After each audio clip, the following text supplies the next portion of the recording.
రాష్ట్రంలో సౌర విద్యుత్ ప్రాజెక్టుల ఏర్పాటు కోసం 2,000 కోట్ల రూపాయలకు పైగా ముడుపులు చేతులు మారిన వ్యవహారంపై విచారణ జరిపించాలని సిపిఎం పార్టీ డిమాండ్ చేసింది. ముడుపులు ఇచ్చిన వ్యాపారవేత్త అదానిని పుచ్చుకున్న నేతలను కూడా అరెస్టు చేయాలని డిమాండ్ చేశారు. విశాఖలోని సిపిఎం కార్యాలయంలో జరిగిన మీడియా సమావేశంలో పార్టీ నగర కార్యదర్శి జగ్గునాయుడు, కార్పొరేటర్ గంగారాంలు మాట్లాడుతూ అదానితో ఏపీ ప్రభుత్వం కుదుర్చుకున్న ఒప్పందాలన్నింటినీ రద్దు చేసుకోవాలని కోరారు. అలాగే గంగవరం పోర్టును ప్రభుత్వం స్వాధీనం చేసుకుని స్టీల్ ప్లాంట్ కు అప్పగించాలని వారు డిమాండ్ చేశారు.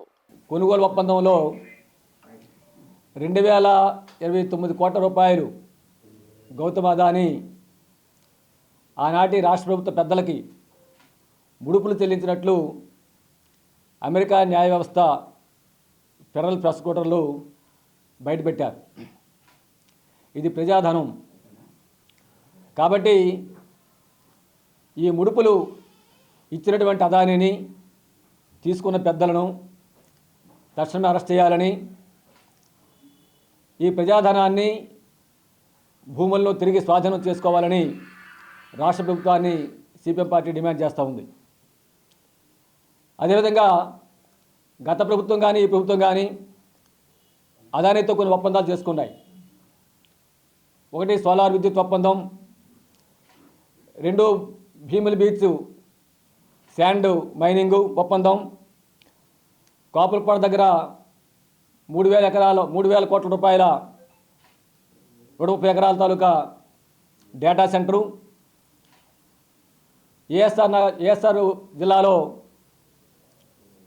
సౌర విద్యుత్ కోసం వేలాది ఎకరాల భూములు, గంగవరం పోర్టు. ప్రధానంగా ఈ ఒప్పందాలు గత నేటి రాష్ట్ర ప్రభుత్వాలు అదాని కంపెనీలతో చేసుకున్నాయి. తక్షణమే ఈ ఒప్పందాలని రద్దు చేయాలని చెప్పని మేము సిపిఎం పార్టీగా డిమాండ్ చేస్తున్నాం.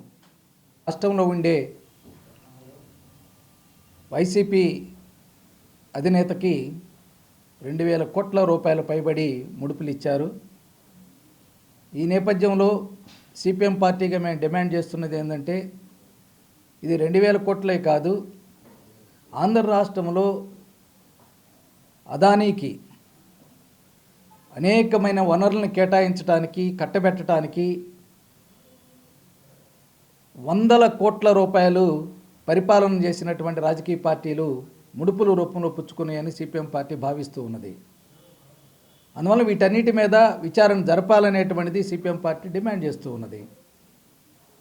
గంగవరం పోర్టు అదాని నరేంద్ర మోడీ కలిసి డివిఎస్ రాజుని భయపెట్టేసి మెడ మీద కత్తి పెట్టేసి బలవంతంగా లాగేసుకున్నారు 6,200 కోట్ల రూపాయలకి.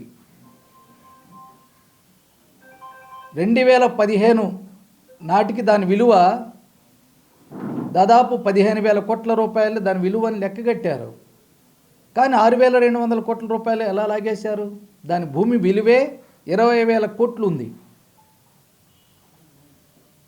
డివిఎస్ఎన్ రాజు యొక్క ఆయనకి ఇచ్చినటువంటిది బీఓటీ కింద ఇస్తే అదానికి అమ్మేటటువంటి అర్హత కూడా లేదు. రెండోది, జగన్మోహన్ రెడ్డి ఆయన కూడా ముడుపులు పుచ్చుకొని గంగవరం పోర్టులో ఓపెన్ ఆక్షన్ లేకుండా, టెండర్లు లేకుండా, బిడ్స్ని ఇవ్వకుండా రాష్ట్ర ప్రభుత్వం యొక్క 10.4% వాటాని 6 ఐఏఎస్ కమిటీ పేరుతోటి ఒక నివేదిక ఇప్పించేసి అప్పనంగా అదానికి కట్టబెట్టేశారు. ఇది ఒక పెద్ద కుంభకోణం. అందువలన ఈ గంగవరం పోర్ట్ అనేటువంటిది అదాని ఎటువంటి హక్కు అనేటువంటిది లేదు. చట్ట విరుద్ధంగా, అక్రమంగా, దౌర్జన్యంగా లాగేసుకున్నారు. అందువలన తక్షణమే ఈ గంగవరం పోర్టుని